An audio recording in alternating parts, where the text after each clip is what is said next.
ఆనపకాయ పచ్చికారం పెట్టి కూర. దీనికి ఒక హాఫ్ ఆనపకాయ తీసుకున్నా. ఇలా కొద్దిగా లేతగా ఉన్నది చూసి తీసుకోవాలి. ఒక చిన్న కప్పు బఠానీలు, పచ్చి బఠానీలు, 4 పచ్చిమిరపకాయలు, చిన్న అల్లం ముక్క, కొద్దిగా కొత్తిమీర. ముందరగా ఈ ఆనపకాయని ఇలా తొక్కంతా తీసేయాలి. తొక్క పీల్ చేసేసి చిన్న చిన్న ముక్కల కింద కట్ చేసుకోవాలి. లేతగా ఉంటే కనుక కూర కూడా మంచి టేస్ట్ ఉంటుంది.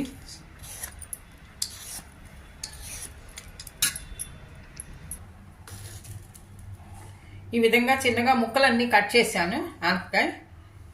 అలాగే బఠానీలు కూడా బాగా వాష్ చేసి ఉంచుకున్నాను. ఇప్పుడు ఇవి చిన్నగా కట్ చేసిన ఈ ఆనపకాయ ముక్కల్ని తగినన్ని నీళ్లు పోసి ఉడికించుకోవాలి.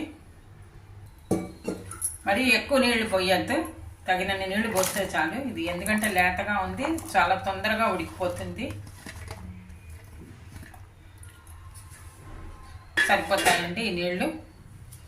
అదేవిధంగా బఠానీలు కూడా ఒకసారి ఉడికి వచ్చేస్తే సరిపోతుంది. రెండు కలిపి ఉడికిపోతాయి. ఉడికేలోగా అల్లం, పచ్చిమిరపకాయ, కొత్తిమీర మంచిగా పేస్ట్ రెడీ పెట్టుకోవాలి. అల్లం ముక్కలు, చిన్నగా కట్ చేసిన కొత్తిమీర బాగా కడుక్కొని, పచ్చిమిరపకాయలు,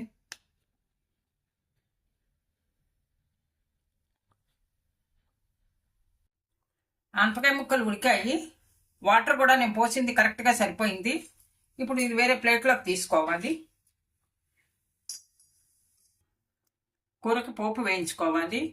1 స్పూన్ ఆయిల్, దీనికి నూనె ఎక్కువ పట్టదు. 1 స్పూన్ మినపప్పు, ఆవాలు, జీలకర్ర, ఒక మిరపకాయ 2 ముక్కలు చేసి వేసుకున్నా. పోపు వేగింది. ఇందులో అల్లం, పచ్చిమిరపకాయ, కొత్తిమీర పేస్ట్ చేసింది ఇది వేసుకొని కొద్దిగా పచ్చివాసన పోయేదాకా ఫ్రై అవ్వాలి.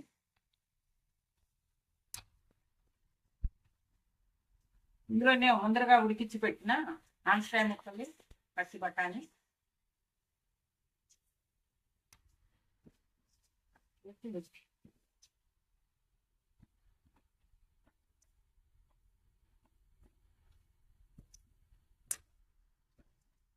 బాగా మిక్స్ చేసుకోవాలి. అల్లం, పచ్చిమిరపకాయ పేస్ట్ ముక్కలు బాగా అంటుకోవాలి కదా, అందుకని పెద్దగా ఇలా మగ్గితే కనుక అల్లం, పచ్చిమిరపకాయ పేస్ట్ బాగా ముక్కలు కూడా అంటుకోవాలి.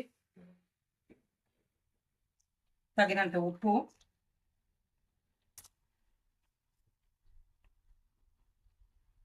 పసుపు,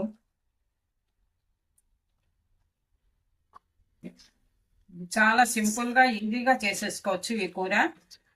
ఎందుకంటే ఎవ్వరు ఆనపకాయ కూర తినని వాళ్ళు కూడా ఇలా చేసుకుంటే కనుక ఇష్టంగా తింటారు.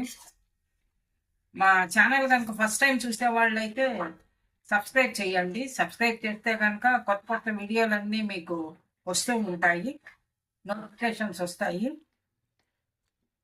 ఇలా సింపుల్గా చేసేసుకుంటే పిల్లలు కూడా ఇష్టపడి తింటారు.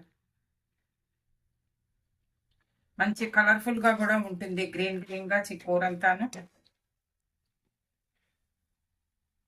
కొద్దిగా ధనియాల పొడి,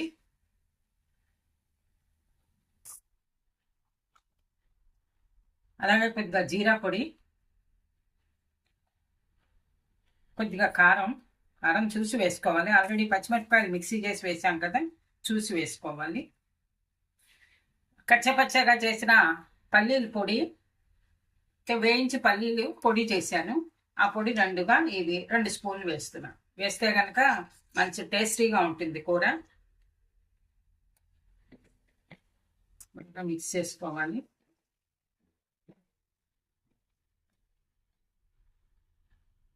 ఫైనల్గా కొద్దిగా కొత్తిమీర చిన్నగా కట్ చేసింది.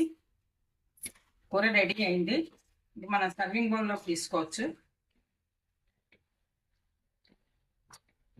ఎంత ఇష్టం లేని వాళ్ళు కూడా ఇలా చేస్తే కనుక అందరూ ఇష్టపడి తింటారు ఈ కూరని.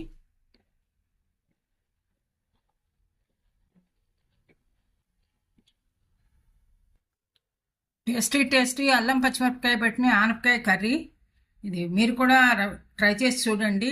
ఇది వేడి వేడి రైస్లోకి సర్వ్ చేసుకుంటే చాలా టేస్ట్గా ఉంటుంది. ఈ వీడియో నచ్చితే కనుక లైక్ చేయండి, షేర్ చేయండి, సబ్స్క్రైబ్ చేయండి. Thank you for watching.